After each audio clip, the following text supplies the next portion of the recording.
Assalamualaikum warahmatullahi wabarakatuh. Selamat pagi kepada teman-teman semua dan kepada Bapak Ibu dosen yang kami hormati. Kami dari kelompok 5 ingin memaparkan presentasi dengan judul Ajaran Islam dalam Upaya Kuratif. Oke, selanjutnya ini anggota kelompok kami, bisa dilihat di layar. Hal yang akan kami bahas yakni pertama pendahuluan, tinjauan pustaka, pembahasan, kemudian penutup, dan diakhiri dengan daftar pustaka. Oke, baik, selanjutnya akan dilanjutkan oleh teman saya. Islam adalah agama rahmatan lil alamin. Islam, agama yang membuat menganutnya terhindar dari mara bahaya. Sebagaimana telah diketahui bahwa Islam adalah ajaran yang mengandung nilai-nilai yang memerintahkan seluruh umatnya untuk terus beribadah kepada Allah kapanpun dan dimanapun berada. Masalah kesehatan dan menjaga kesehatan merupakan salah satu hal penting di dalam ajaran Islam. Karena jika kesehatan seseorang terganggu, akan membuat dirinya tidak maksimal dalam menjalankan kewajibannya kepada Allah dan tugas-tugasnya sebagai seorang manusia. Penyakit yang bersarang dalam tubuh seseorang sangat mempengaruhi organ tubuh, pikiran, dan perasaannya. Oleh karena itu, apabila seseorang mengalami sakit pada jasmani atau tubuhnya, maka mereka dianjurkan untuk melakukan suatu perbuatan kuratif atau pengobatan. Pengobatan disarankan harus sesuai dengan syariat dan ajaran Islam berdasarkan dalil Al-Quran dan hadis. Di dalam Al-Quran, Allah Subhanahu wa Ta'ala telah memberikan gambaran mengenai ilmu kedokteran dan ilmu pengobatan. Karena sejatinya Al-Quran merupakan petunjuk dan rahmat bagi seluruh manusia. Allah Subhanahu wa Ta'ala berfirman pada Quran surat Yunus ayat 57 yang artinya, "Hai manusia, sesungguhnya telah datang kepadamu pelajaran dari Tuhanmu dan penyembuh penyakit yang ada dalam dada serta petunjuk dan rahmat bagi orang yang beriman." Di dalam surat lain, Allah Subhanahu wa Ta'ala juga telah berfirman yang artinya, "Dan kami turunkan dari Al-Quran suatu yang menjadi penawar dan rahmat bagi orang-orang yang beriman. Dan Al-Quran itu tidaklah menambah pada orang-orang yang zalim selain kerugian." Dari penggalan surat tersebut sudah jelas bahwa upaya kuratif atau pengobatan telah ada dan diatur dalam Al-Quran sebagai petunjuk bagi manusia tentang pentingnya menjaga kesehatan. Rasulullah Shallallahu Alaihi Wasallam dalam hadisnya tidak hanya berbicara mengenai masalah akidah, syariah, dan akhlak, namun beliau berbicara tentang berbagai persoalan yang lebih komprehensif tentang berbagai disiplin ilmu. Disiplin ilmu yang Rasulullah sampaikan dalam hadisnya di antara yang bahas masalah kuratif atau pengobatan dan kesehatan. Rasulullah Shallallahu Alaihi Wasallam bersabda dalam hadisnya yang artinya, setiap penyakit ada obatnya. Jika obat dari suatu penyakit itu tepat, ia akan sembuh dengan izin Allah Subhanahu Wa Taala. Hadis yang diriwayatkan oleh Imam Muslim. Berbagai macam upaya menjaga diri dari penyakit fisik dan non-fisik telah dipraktikkan pada zaman Rasulullah. Salah satunya, Rasulullah sendiri mengajarkan pada umatnya tentang berbagai metode kesehatan, di mana Rasulullah telah melakukan pengobatan dengan cara membaca ayat Al-Quran dan doa, yang dilanjutkan dengan ditiupkannya pada kedua telapak tangan, hingga diusapkan ke seluruh tubuh pasien. Hal ini dapat dilihat pada suatu riwayat kayak Rasulullah ketika sedang sakit, beliau selalu membaca Al-Mu'awwidhatain yang yaitu dua surat Al-Quran yang diawali dengan kata A'udzu, yaitu Quran surat An-Nas dan Al-Falaq. Kemudian ditiupkan pada kedua telapak tangan lalu diusapkan ke seluruh tubuh. Bisa di next. Selanjutnya yaitu tinjauan pustaka, bisa di next. Berikut merupakan beberapa artikel ilmiah yang kami gunakan untuk menyusun kerangka pikiran. Yang pertama yaitu karya ilmiah tentang konsep ajaran Islam serta penerapannya dalam praktik kehidupan sehari-hari dalam jurnal Al-Mauziyah volume ke-1 nomor 1 2018 yang ditulis oleh Amiruddin Z. Nur dengan judul Pengamalan Ajaran Agama Islam dalam Kehidupan dan Masyarakat. Yang kedua yaitu karya ilmiah mengenai sumber utama ajaran Islam dalam jurnal Fikrah, Journal of Islamic Education, volume kedua nomor 2 tahun 2018. Jurnal ini ditulis oleh Abdul Razak dengan judul Al-Quran, Hadis, dan Ijtihad sebagai sumber pendidikan Islam. Yang ketiga yaitu tesis yang membahas pengobatan Islam dengan judul Pengobatan dalam Islam, yang ditulis oleh Andi Muflik pada tahun 2013, dan yang terakhir artikel ilmiah yang menjelaskan konsep upaya kuratif dalam Al-Quran, yang ditulis oleh Abdul Hadi dengan judul Konsep dan Praktik Kesehatan berbasis ajaran Islam. Bisa di next.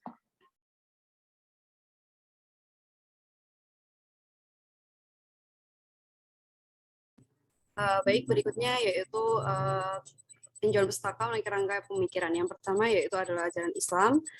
Islam merupakan kata yang berasal dari bahasa Arab, yaitu salama yang berarti selamat, damai, dan sentosa. Nah, kumpulan dari berbagai prinsip-prinsip kehidupan, ajaran mengenai bagaimana seharusnya manusia dapat menjalankan kehidupannya di dunia yang fana ini, itu merupakan pengertian dari ajaran Islam.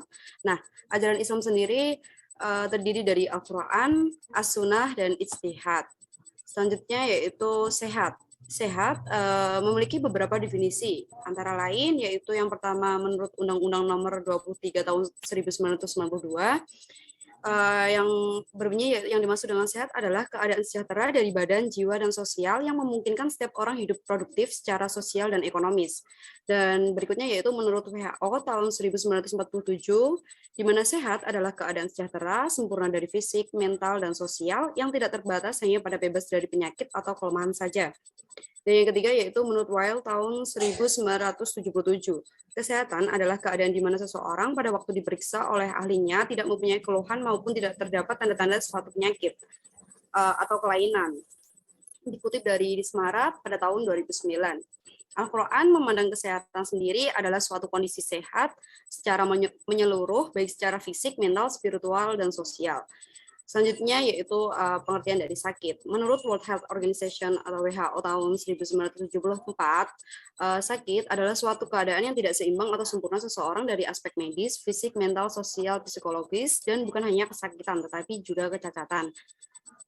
Ini berikut adalah definisi sakit menurut para ahli, yaitu menurut Perkins, menurut Bauman, dan menurut Pemons. Nah, dalam perspektif Islam sendiri, setiap penyakit merupakan cobaan yang diberikan oleh Allah SWT kepada hambanya untuk menguji keimanannya. Namun, di sisi lain, sakit juga bisa menjadi penghapus dosa. Bisa di next. Selanjutnya, yaitu upaya kesehatan kuratif. Nah, kuratif sendiri diartikan sebagai penyembuhan. Yang dimaksud dengan kuratif kesehatan atau upaya kesehatan kuratif adalah suatu upaya kesehatan yang dilakukan untuk mencegah penyakit menjadi lebih parah melalui pengobatan. Nah, menurut Undang-Undang Nomor 36 tahun 2009 tentang kesehatan, pasal 1 ayat 14, mengenai pelayanan kesehatan kuratif adalah suatu kegiatan atau serangkaian kegiatan pengobatan yang ditujukan untuk penyembuhan penyakit, pengurangan penderitaan akibat penyakit dan pengendalian penyakit atau pengendalian kecacatan agar kualitas penderita dapat terjaga seoptimal mungkin. Nah, selanjutnya yaitu ajaran Islam dalam upaya kuratif. Nah, di sini ajaran Islam dalam upaya kuratif atau pengobatan telah ada dan diatur dalam Al-Quran sebagai petunjuk bagi manusia tentang pentingnya menjaga kesehatan. Nah, sistem pengobatan yang diadopsi dari Rasulullah SAW dikenal sebagai Tibun Nabawi. Tibun Nabawi mempunyai beberapa sumber, yaitu wahyu, pengalaman empiris Rasulullah, dan lain sebagainya. Bisa di next. Berikutnya adalah bab 3 pembahasan. Konsep upaya kuratif pengobatan dalam kaidah ajaran Islam. Pengertian upaya kuratif dalam Islam. Pengobatan adalah suatu kebudayaan untuk menyelamatkan diri dari penyakit yang mengganggu hidup dan tidak lepas dari pengaruh kepercayaan atau agama yang dianut oleh manusia. Secara umum di dalam dunia pengobatan dikenal istilah medis dan non-medis, dan para ahli mempunyai 3 pendapat yang berbeda tentang penjelasan batasan istilah medis dan definisinya. Yaitu pendapat pertama, medis atau kedokteran adalah ilmu untuk mengetahui berbagai kondisi tubuh manusia dari segi kesehatan dan penyakit yang menimpanya. Pendapat ini dinisbatkan oleh para dokter klasik dan Ibnu Rushdi al-Hafidh. Pendapat kedua, medis atau kedokteran adalah ilmu tentang berbagai kondisi tubuh manusia untuk menjaga kesehatan yang telah ada dan mengembalikannya dari kondisi sakit. Pendapat ketiga, ilmu pengetahuan tentang kondisi tubuh manusia dari segi kondisi sehat dan kondisi menurunnya kesehatan untuk menjaga kesehatan yang telah ada dan mengembalikannya kepada kondisi sehat ketika kondisinya tidak sehat. Pendapat ini menurut Ibnu Sina. Pengobatan dalam Islam atau biasa dikenal dengan istilah ilmu kedokteran Islam didefinisikan sebagai ilmu pengobatan yang modal dasar, konsep, nilai, dan prosedurnya sesuai atau tidak berlawanan dengan Al-Quran dan As-Sunnah. Sehingga kedokteran Islam ini dapat disederhanakan menjadi kedokteran Nabi atau Tibun Nabawi. Oleh karena itu, upaya kesehatan yang dilakukan oleh seorang Muslim tidak terlepas dari pengaruh ajaran Islam yang bersumber dari Al-Quran dan hadis Nabi, sehingga mampu menjaga kesehatan dan mengobati penyakitnya. Next.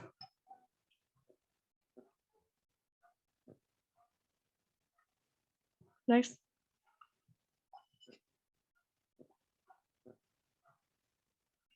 Hubungan sakit, obat, dan pengobatan dalam Islam. Sakit dalam pandangan Islam adalah untuk sebagai peringatan untuk selalu bersyukur atas keselamatan dan kesehatan yang diberikan sebagai nikmat dari Allah. Sakit juga adalah sebagai pengingat bahwa Allah adalah Sang Pencipta yang bisa menakdirkan sakit atas hamba-Nya.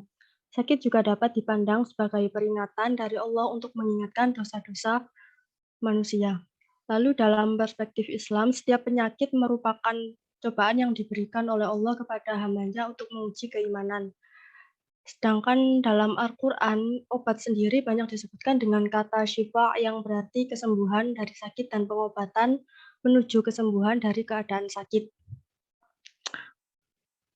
Allah menganjurkan umat-Nya untuk selalu bertawakal, termasuk dalam hal kesembuhan atas suatu penyakit, karena Allah tidak akan menurunkan suatu penyakit apabila tidak menurunkan juga obatnya. Sebagaimana hadis riwayat Bukhari, Rasulullah menyampaikan, tidaklah Allah menurunkan suatu penyakit, melainkan akan menurunkan pula obat untuk penyakit tersebut. Dan juga dijelaskan dalam Al-Quran surat Asy-Syu'ara ayat 80 yang artinya, dan apabila aku sakit, dialah yang menyembuhkan aku. Sementara pada hadis lainnya disebutkan Rasulullah bersabda, setiap penyakit ada obatnya. Apabila ditemukan obat yang tepat untuk suatu penyakit, akan sembuhlah penyakit itu dengan izin Allah. Hadis riwayat Muslim.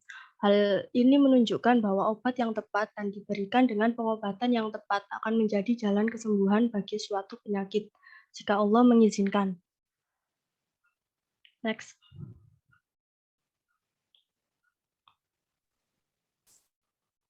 Baik, selanjutnya yaitu prinsip dan kaidah pengobatan dalam Islam. Nah, dalam memilih metode pengobatan, kita harus memperhatikan beberapa prinsip dan juga kaidah yang ada di dalam Islam. Di sini terdapat 3 prinsip, yaitu yang pertama yaitu tidak berobat menggunakan zat yang diharamkan. Nah, prinsip ini berdasarkan sabda Nabi Muhammad yang dalam hadis riwayat Al-Baihaqi yang berbunyi, Allah tidak menjadikan penyembuhanmu dengan apa yang diharamkan atas kamu. Maka berdasarkan sabda tersebut dapat disimpulkan bahwa kita tidak boleh berobat menggunakan zat yang diharamkan. Namun dalam prinsip ini, apabila berobat menggunakan zat yang diharamkan dalam kondisi benar-benar darurat, maka diperbolehkan. Kemudian yang kedua yaitu berobat kepada ahlinya atau ilmunya. Prinsip ini menunjukkan bahwa dalam memilih metode pengobatan, kita harus memilih metode pengobatan yang ilmiah, di mana ilmiah ini dapat diukur dan metodologi seperti melalui dokter.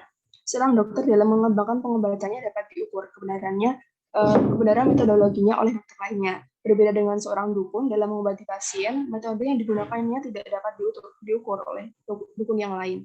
Sehingga sistem yang tidak dapat diukur ini disebut tidak metodologis dan tidak ilmiah. Kemudian yang ketiga yaitu tidak menggunakan mantra atau sihir. Prinsip ini berdasarkan sabda Nabi Muhammad dalam hadis riwayat Ibnu Majah yang artinya berbunyi sesungguhnya pengobatan dengan mantra-mantra, kalung gelang, penangkal sihir dan guna-guna adalah syirik. Maka berdasarkan hadis tersebut dapat disimpulkan bahwa jika pengobatan itu melibatkan unsur-unsur seperti yang dimaksudkan dalam hadis di atas, maka pengobatan tersebut masuk ke dalam kelompok perbuatan syirik. Oke, selanjutnya yaitu ada Al-Quran dan hadis ajaran Islam dalam upaya kuratif.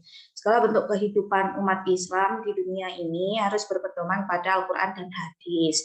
Dalam kehidupan ini ada 2 kemungkinan yang pasti terjadi dalam diri manusia, yaitu keadaan sehat dan keadaan sakit.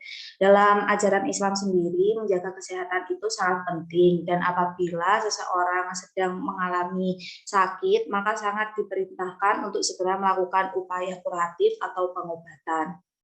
Kemudian dalam Al-Quran itu juga dapat dijadikan obat segala penyakit atau al-syifa yang artinya obat penyembuh. Allah berfirman dalam surat Al-Isra ayat 82 yang berbunyi, A'udzubillahi minasyaitonirrajim. Bismillahirrahmanirrahim. Wa nunazilu minal Qur'ani ma huwa syifaa'u wa rahmatul lil mu'minin wa rahmatul lil mu'minina wa la yazidudz zalimina illa khusyara, yang artinya, dan kami turunkan dari Al-Qur'an suatu yang menjadi penawar dan rahmat bagi orang-orang yang beriman, dan Al-Qur'an itu tidaklah menambah kepada orang-orang yang zalim selain kerugian. Next. Kemudian Allah Subhanahu wa taala telah menancapkan kebesarannya melalui perantara khasiat tumbuhan, hewan, dan manusia yang dapat memberikan kesembuhan atas kesakitan. Kemudian dalam ilmu pengetahuan itu dokter hanyalah orang yang memiliki pengetahuan di bidang kedokteran atas anugerah Allah Subhanahu wa taala kepada umatnya. Allah Subhanahu wa taala berfirman dalam surat An-Nahl ayat 11 yang berbunyi A'udzubillahi minasyaitonirrajim. Bismillahirrahmanirrahim. Yumbitu lakum bihi zar'a wa zaituna wan nakhila wal a'naba wa min kulli thamarat. Inna fi dzalika laayatan liqaumin yatafakkarun. Yang artinya dia menumbuhkan tanaman-tanaman untukmu seperti zaitun, kurma, anggur, dan buah-buahan lain selengkapnya. Sesungguhnya pada hal-hal yang demikian terdapat tanda-tanda kekuasaan Allah bagi orang-orang yang mau memikirkan. Next. Baik, selanjutnya ini terkait dengan keyakinan kita terhadap Al-Quran. Jadi barang siapa yang membacakan Al-Quran ketika sakit dengan penuh keyakinan, maka Allah Subhanahu wa taala akan memberikan kesembuhan melalui keberkahan ayat-ayatnya. Jadi misalnya kita meyakini bahwa dengan membaca surat Yasin, ya, orang yang sakit yang dibacakan surat Yasin itu akan sembuh. Nah, seperti itu contohnya. Hal ini sesuai dengan sabda Rasulullah. Qala Rasulullah sallallahu alaihi wasallam, fabshiru fa inna hadzal qur'ana tarfuhu biyadillahi al-akharu bi aidikum fatamassaku bihi walam tahliku walam tadilu ba'dahu abadan. Yang artinya, berikanlah kabar gembira kepada manusia bahwa Al-Quran ini ujungnya telah berada di tangan Allah. Sedangkan ujungnya yang lain berada di tangan kalian. Maka berpeganglah kalian kepadanya, setelah itu kalian sekali-kali tidak akan pernah celaka atau tersesat. Nah, ini sudah jelas ya. Oke, bisa di next. Nah, dulu diceritakan bahwa zamannya Rasulullah ada berbagai penyakit yang dapat disembuhkan dengan dibacakan ayat-ayat Al-Quran atau disebut dengan metode ruqyah ya. Jadi misalnya dalam Al-Quran surat Al-Hasyr ayat 21 sampai dengan 24. Au anzalna hadal Quran itu ila akhirih. Nah, itu bisa menjadi contohnya.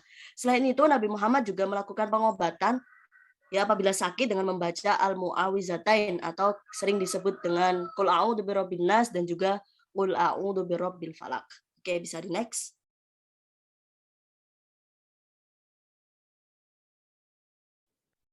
Kemudian metode pengobatan pada zaman Nabi dan Rasul sesuai Al-Quran dan Hadis. Jadi terdapat dua metode yang digunakan. Yang pertama metode pengobatan melalui bahan-bahan alamiah dan metode pengobatan melalui pendekatan psikis. Bahan-bahan alamiah yang digunakan itu yang pertama ada air. Air menjadi salah satu sumber kehidupan yang sangat bermanfaat dalam seluruh aspek. Dan dalam Quran surat Al-Anbiya ayat 30 yang mana dan apakah orang kafir tidak mengetahui bahwa langit dan bumi keduanya dahulunya menyatu. Kemudian kami pisahkan antara keduanya dan kami menjadikan segala sesuatu yang hidup berasal dari air. Maka mengapa mereka tidak beriman? Di sini menjelaskan bahwa air yang berasal dari sumber manapun itu sangatlah bermanfaat. Dengan mengonsumsi air yang cukup, maka dapat membantu tubuh dalam sistem imun yang baik sehingga tercegah dari berbagai sumber penyakit. Next. Yang kedua ada madu. Jadi madu merupakan makanan sekaligus obat yang bisa digunakan untuk menyembuhkan berbagai penyakit yang mana ditegaskan dalam firman Allah Quran Surah An-Nahl ayat 69 yang berbunyi, kemudian makanlah dari segala macam buah-buahan, lalu tempuhlah jalan Tuhanmu yang telah dimudahkan bagimu. Dari perut lebah itu keluar minuman madu yang bermacam-macam warnanya, yang di dalamnya terdapat obat yang menyembuhkan bagi manusia. Sungguh pada yang demikian itu benar-benar terdapat tanda kebesaran Allah bagi orang yang berfikir. Madu ini menurut Imam Ibnu Qayyim Al-Jauziyah dapat menjaga kesehatan usus dan pembuluh darah serta menjaga kelembapan tubuh.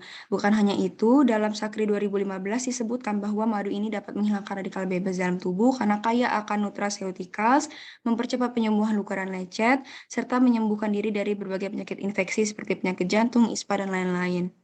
Kemudian yang ketiga ada kurma. Jadi kurma ini memang terkenal akan khasiatnya yang luar biasa sebagai antiinflamasi dan juga antiinfeksi. Selain itu, kurma ini digunakan untuk membantu pertumbuhan gigi dan menetralisir cairan dalam tubuh jika tubuh dalam keadaan asam.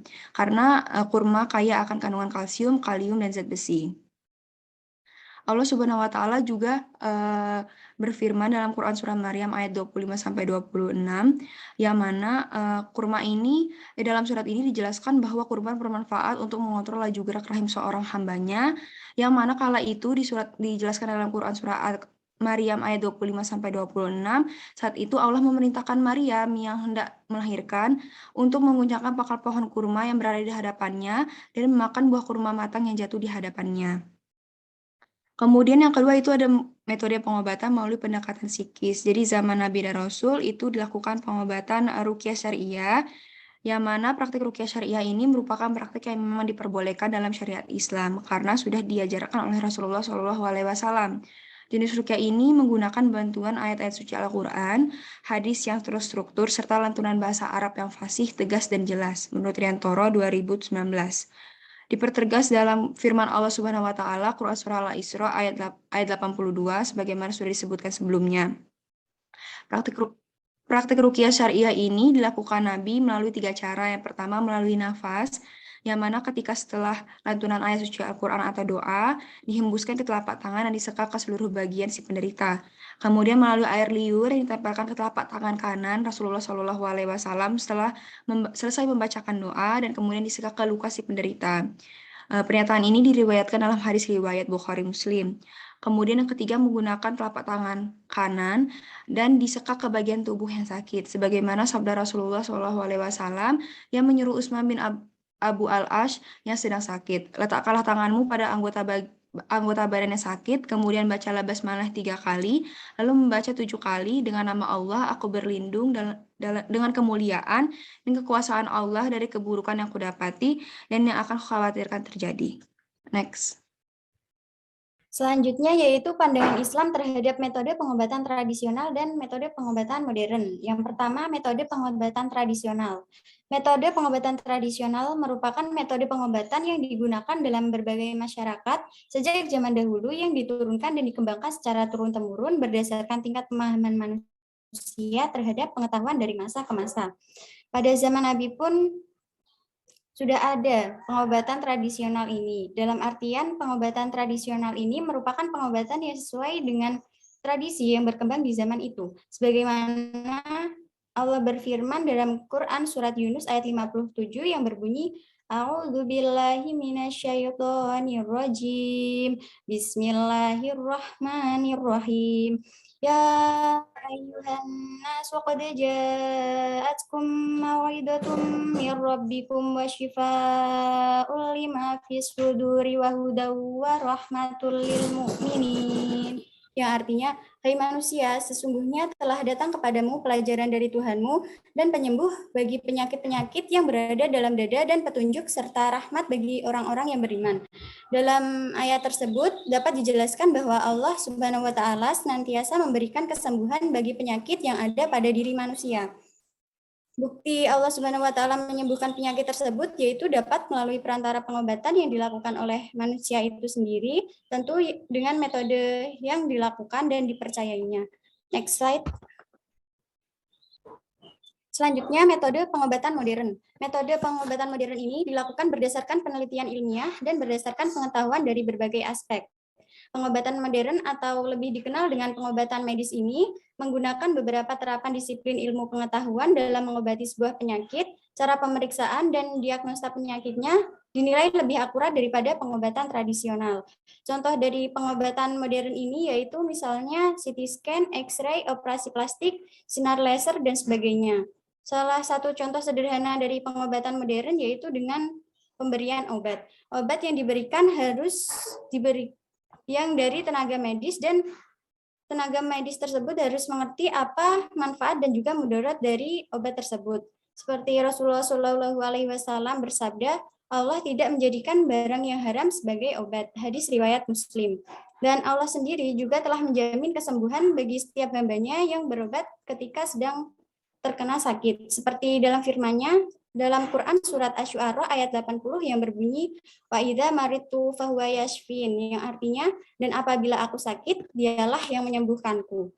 Nah, dari kedua surat tersebut Allah telah berfirman bahwa Allah merupakan Maha Pemberi kesembuhan. Kesembuhan tersebut bisa melalui perantara pengobatan tradisional ataupun pengobatan modern. Jadi, tidak ada larangan bagi kita untuk melakukan pengobatan tradisional atau pengobatan modern selama pengobatan tersebut tidak melanggar syariat Islam dan prinsip pengobatan yang ada dalam Islam. Untuk itu, hendaknya kita juga harus memiliki pengetahuan agar dapat membedakan mana pengobatan yang sesuai dengan syariat Islam dan mana yang tidak. Selanjutnya yaitu bentuk pengobatan yang dilarang oleh Islam. Nah, bentuk pengobatan yang dilarang oleh Islam itu merupakan bentuk pengobatan yang bertentangan dengan syariat atau prinsip Islam. Yang pertama ada pengobatan dengan sihir. Sihir adalah perbuatan yang dilakukan dengan kekuatan ajaib seperti guna-guna, mantra, jampi yang digunakan untuk tujuan tertentu. Sihir termasuk dosa besar dan kekafiran kepada Allah, sebagaimana Allah Subhanahu wa Ta'ala berfirman dalam Quran Surah Al-Baqarah ayat 102, yang artinya, dan mereka mengetahui apa yang dibaca oleh setan-setan pada masa kerajaan Sulaiman. Sulaiman itu tidak kafir, tetapi setan-setan itulah yang kafir, mereka mengajarkan sihir kepada manusia.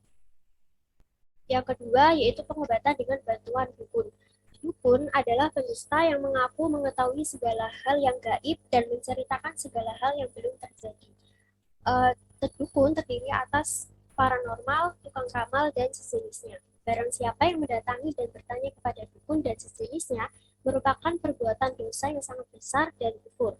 Sebagaimana dalam sabda Nabi SAW, barang siapa yang mendatangi dukun atau tukang ramal, lalu ia membenarkannya, maka ia berarti telah kufur pada Al-Quran yang telah diturunkan pada Muhammad. Dalam hadis riwayat Ahmad nomor 9532. Dengan demikian, pengobatan dengan bantuan dukun jelas dilarang dalam Islam. Pengobatan dengan bantuan dukun merupakan perbuatan yang haram dan dosanya sangat besar. Kemudian yang ketiga, ada pengobatan dengan jimat. Jimat mendatangkan berbagai manfaat termasuk perbuatan syirik. Apapun bentuk jimat, mulai dari cincin, gelang, kalung, batu mulia, dan tulisan Arab, adalah hukumnya haram. Nabi SAW bersabda, lepaskan saja itu karena dia tidak akan menambah kepadamu kecuali kelemahan. Sungguh, jika engkau mati sementara gelang itu masih kau kenakan, niscaya engkau tidak akan selamat selama-lamanya. Hadis riwayat Ahmad Hasan. Dalam hadis tersebut diterangkan bahwa menggunakan gelang sebagai penangkal penyakit tidak diperbolehkan. Barang siapa yang memakai gelang tersebut, maka tidak akan selamat selama-lamanya dan akan mendapatkan kerugian serta kebinasaan. Lalu yang keempat atau yang terakhir, pengobatan dengan barang haram dan najis, seperti terapi urin, alkohol, darah, enzim babi, nanah, dan lain-lain. Rasulullah bersabda, sesungguhnya Allah menurunkan penyakit dan obatnya dan menjadikan bagi setiap penyakit ada obatnya. Maka berobatlah, namun janganlah kalian berobat dengan sesuatu yang haram. Dalam hadis riwayat Abu Daud Hasan. Selanjutnya akan dilanjutkan oleh Selanjutnya adalah penutup. Next slide.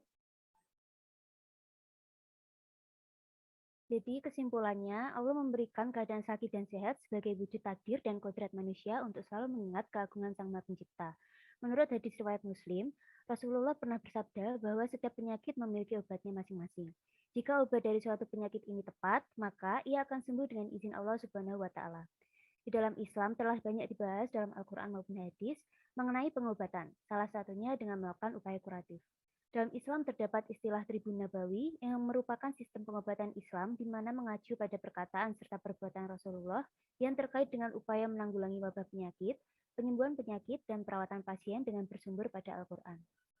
Lalu pada zaman Nabi dan Rasul, metode pengobatan yang digunakan adalah melalui bahan alamiah berupa air, madu, dan kurma, serta pengobatan melalui pendekatan psikis berupa metode ru'yah syariah yang masih dipraktekkan hingga saat ini. Next. Sarannya, berdasarkan hasil penyusunan makalah tersebut, maka kami menyarankan kepada masyarakat untuk menjaga kesehatan baik secara jasmani, rohani, dan sosial. Kemudian, penulis juga berharap kepada masyarakat Indonesia, khususnya umat muslim, untuk berhenti melakukan pengobatan yang bertentangan dengan syariat Islam dan mulai memahami prinsip dan kaidah pengobatan dalam Islam. Beberapa pengobatan yang bertentangan dengan syariat Islam dan masih ditetapkan oleh masyarakat Indonesia saat ini antara lain pengobatan dengan menggunakan sihir, bantuan dukun, menggunakan jimat, serta menggunakan barang haram dan najis. Next. Oke, berikut daftar pustaka yang kelompok kami gunakan.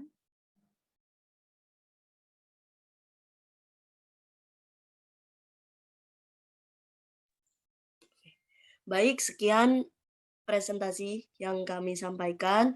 Kami dari kelompok 5 mengucapkan terima kasih. Semoga apa yang kita sampaikan bisa memberikan manfaat. Sekian dari kami, kurang lebihnya mohon maaf. Wassalamualaikum warahmatullahi wabarakatuh.